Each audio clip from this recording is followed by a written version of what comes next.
When Donald Trump was campaigning for the US presidency in 2016, his critics portrayed him as too maverick for the specialised art of international diplomacy. A man you can bait with a tweet is not a man we can trust with nuclear weapons. Can you tell the Middle East we're not using a nuclear weapon? I would on anybody? never say that. I would never take any of my cards off the table. How about Europe? We won't use it in Europe. I'm not going to take it off the table. You might use it in Europe?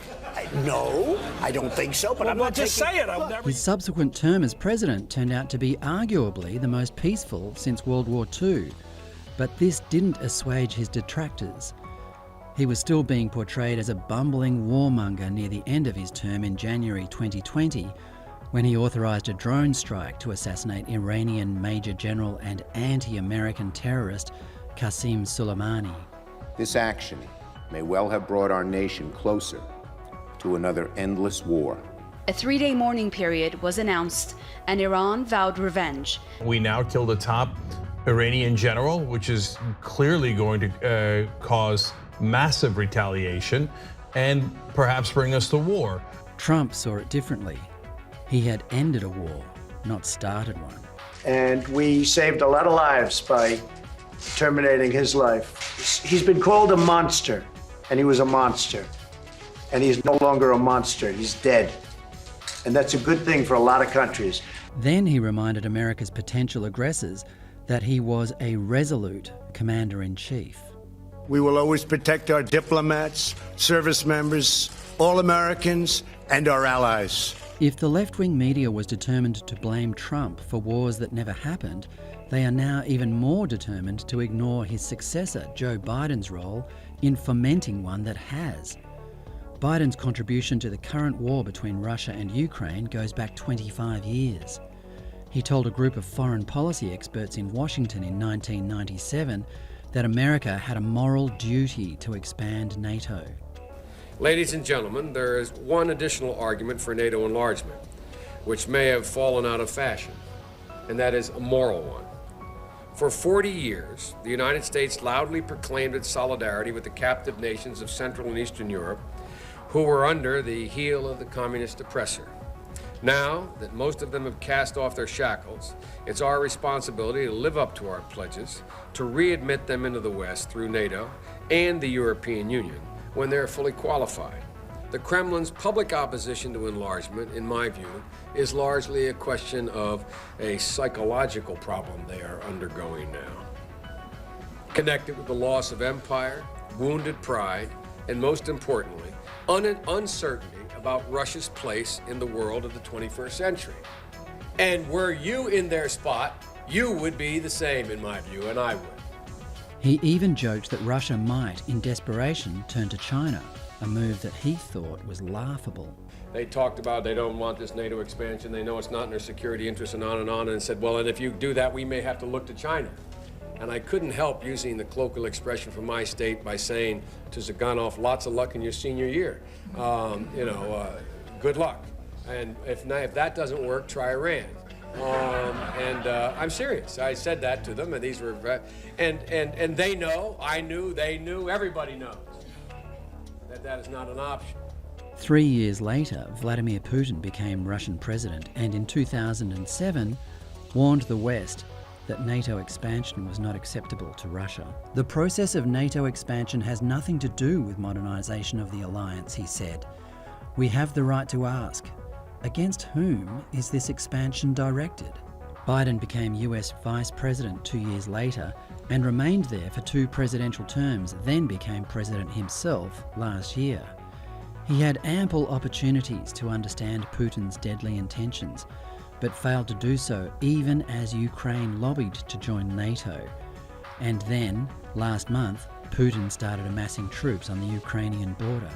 Instead, he pretended it wasn't happening. It's one thing if it's a minor incursion and then we end up having a fight about what to do and not do, etc. When this proved to be too optimistic, he reverted to his preferred role of Uncle Joe, international peacemaker. Any assembled Russian units move across the Ukrainian border, that is an invasion. But it will be met with severe and coordinated economic response that I've discussed in detail with our allies, as well as laid out very clearly for President Putin. There is a reason why Putin waited until Trump was out of office before he embarked on this invasion.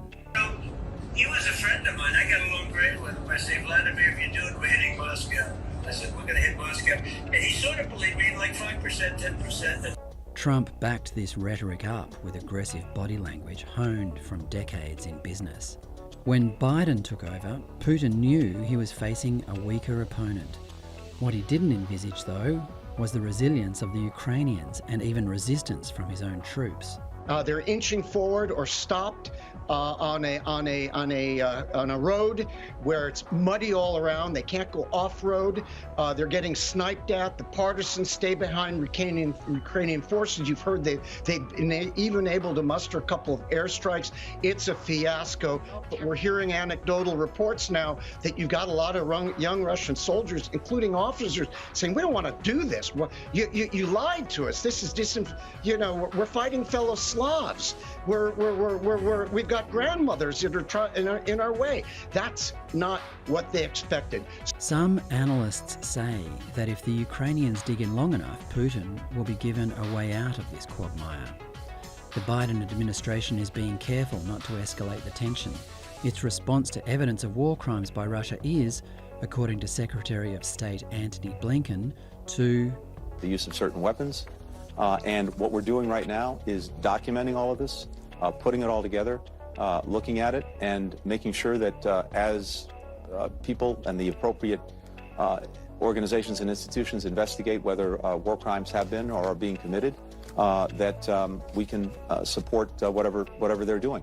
This sounds uncannily like the satirical standoff between UN weapons inspector Hans Blix and North Korean dictator Kim Jong-il in the 2004 movie Team America. I'm sorry, but the UN must be firm with you. Let me see your whole palace or else. Or else what? Or else we will be very, very angry with you. And we will write you a letter telling you how angry we are. Nevertheless, it still might give Putin an exit strategy. Yeah, they're trying to give Putin an off-ramp while at the same time ramping up the military pressure, which is correct. That military option involves sneakily providing air power to the beleaguered Ukrainians. But the Ukrainians are not the only people who will benefit from this deal. The Secretary of State Antony Blinken is in Eastern Europe, leaking to the press that Poland is giving all its old Soviet planes to Ukraine in exchange for new US planes generously gifted by Washington. So it's win-win for America's military-industrial complex. They get massive orders for entire brand new national air forces, while it's the crappy old Russian MiGs from the Chernenko era that have to do all the fighting. Like the Americans at home now paying record prices for petrol, it's the people on the ground who pay the price for this administration's mistakes, not the administration itself. Fred Paul, Sky News Australia.